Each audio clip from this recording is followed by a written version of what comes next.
Good afternoon, and thanks for joining SMTV Live on this Friday. I'm Duncan Gilman. And I'm Jamie McCook. We're going to go ahead and review a couple of the stories that we talked about earlier this week, and then we'll get into some of our social media questions. First thing we saw, actually an end to this week yesterday, was the end of Fashion Week. Yes, it was very popular this year. It was kind of crazy to see the trends on how many people were actually using this hashtag whenever I was logging in. I was just kind of following it every now and then. It was like overwhelming numbers of people doing it. It was a lot of people. And what I love is that Twitter has provided this general fashion guide so that anytime you can go here and follow certain fashion writers and designers, but also the Fashion Week hub here has a huge social media section, and they're Instagramming, they have the Twitter feed, Facebook feed, and so it's just really great to see as these big events come up year after year how social media is playing a bigger role. Right. Yeah. One of the other interesting stories, I think it was Tuesday was September 11th, right? That was the 11th anniversary of 9/11, and we saw a really moving tribute by the New York Police Department on Twitter memorializing the officers that either died on the day or since, and one tweet per officer led you to a Facebook page with their photo and a little bio. It's really great. Yeah, it was really great to see, especially, for all the families that got to take part in this and see this. It's just a way of remembering them after, all the years of service. And some of those people had a ton of experience, and the awards they got that I looked at were pretty awesome. On the lighter side, at least from a social media standpoint, one of the most interesting stories we talked about this week was Travis Wright. Yeah. Kansas City Chiefs fan, or maybe not so much a fan anymore. That's right. And he sent a tweet to the Kansas City Chiefs with a complaint, as a lot of fans will do, and received a nasty message back. And received a nasty message back. Let me scroll up a little so if we can see the message back from the Chiefs. It said, "Would help if you had your facts straight. Your choice to be a fan, CC, get a clue." Not the best way a brand should respond, even if they have to see these messages all the time, which I'm sure sports teams do. Right, yeah, and if you're running a company like that, again, I think I said it the other day, that's not the right way to respond, and they didn't even use a hashtag for get a clue. It seems like they weren't really aware of how to use social media in general, so yeah. It's just funny that you got to, even if you're going to respond like this, which you shouldn't do, you should really make sure you're thinking twice before tweeting once. Even if you do, you should really research who it is you're talking to, because Travis Wright has 127, 128, more than the Kansas City Chiefs. What did I say? 127? Mm-hmm. Yeah, 127,000 followers on Twitter. Thanks for helping me out to get my numbers straight here. More than the Kansas City Chiefs. Big name on social media, so not the best decision to respond this way and then block him so that he can't even see your apology when you decide to apologize. Yes, that was definitely an interesting way to go about it. I'm wondering how many negative items they get, and why do they respond to this one? What was it that put them over the edge? Yeah. They're like, oh, we should say something. This was the straw. This was the last straw. No more Mr. Nice Chiefs. We're done. We're done. Everybody, we hate you all. No more comments, no more tweeting. We want to let you know that we are fully in support of all our sports teams out there. Jamie, of course, is wearing the Texas Rangers jersey. I've got Team Splash. That's who I'm supporting today. It kind of is up there. We're getting there. If you have questions or need help with any of your social media campaigns, please send them over to us. You can email us your questions to questions@splashmediau.com, or you can tweet them to us by using the hashtag SMTVQuestions. And we have some great questions today. So we'll get started with Carson, who would like to know, what is a Facebook group? Awesome question. Basically, the simple way to say it is it's a way of creating a community where you can restrict access.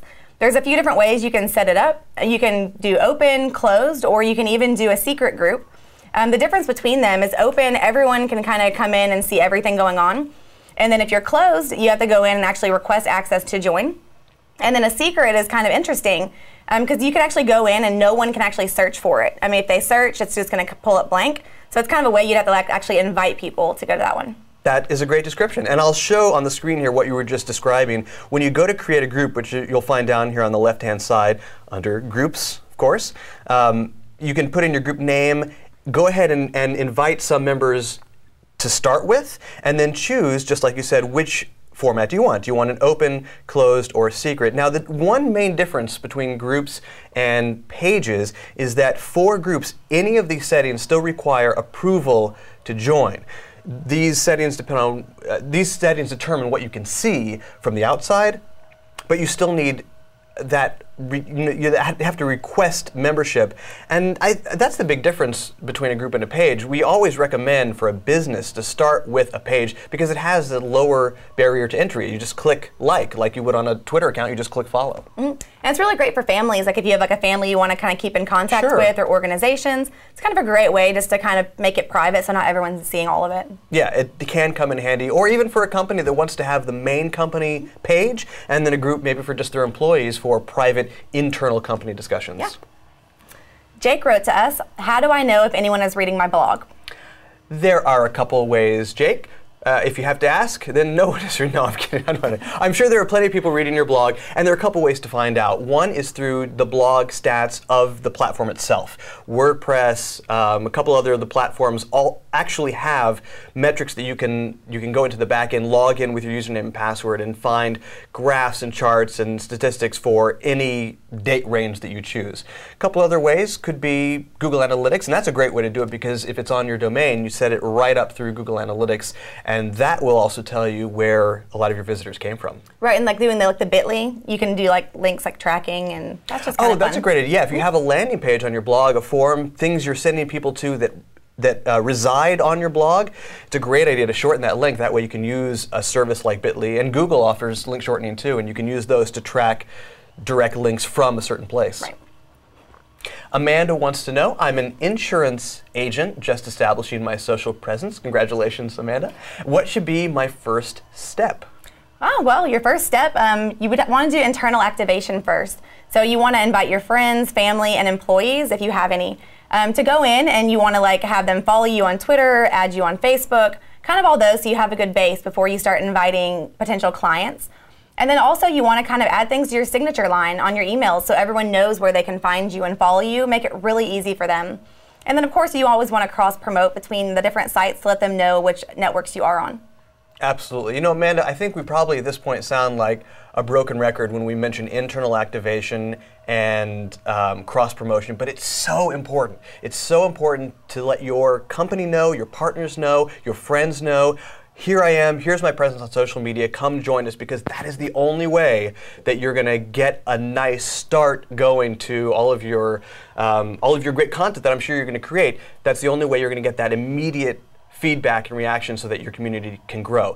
If you happen to be in an earlier stage, if you're just starting off with your actually registering for these sites, a couple things to keep in mind. See if you can get identical URLs. So see if you can have the same username for YouTube, Twitter, Facebook, so that you have some consistency across those platforms. Same thing with graphics. You want to make sure that all of your graphics match up with what you're doing on your website and all of your marketing campaigns so that there's some user consistency, some user friendliness across the board, and people see that consistent message. I think that's great advice. Ashton wrote to us, I don't have time to blog. Is it 100% necessary? Here's what I would say, Jamie. I would say to Ashton, if there is any question at all where your audience is, you must blog. If you're not 100% sure that your entire audience is on Twitter or on Facebook, you got to have a blog, because that means that they're going to be searching in Google to find you. Absolutely. I mean, that your target consumers are going to be doing that. But in general, I think blogging is the best practice for everybody. It is. I mean, and the main reason that we push blogging so much is because, you know, it stays on Google forever. So, I mean, as a tweet, you know, the life of a tweet, shelf life is only like a few hours maybe. But a blog, you can always go into Google and search it, and it always has the possibility of pulling up, even years from now. Yeah, Google and the other search engines, they like social. Social is good. To link everything together is wonderful. But it's the blog content, because it's rich, lengthy content with key phrases built in because you're talking about something relevant to your industry. Right. That's the stuff that gets pulled up higher. That plus video. And if you have any negative, we deal with clients who have this issue too. If you have any negative responses through these reputation sites, that is what's going to save you. That's what's going to bring you up in the rankings and push that other stuff down. Mm-hmm. True. That's going to do it for today. I want to thank you for joining us this Friday for our live broadcast of SMTV. And thank you for sending in those great questions. Keep them coming. For Splash Media, I'm Duncan Gilman. And I'm Jamie McCook. Have a great weekend.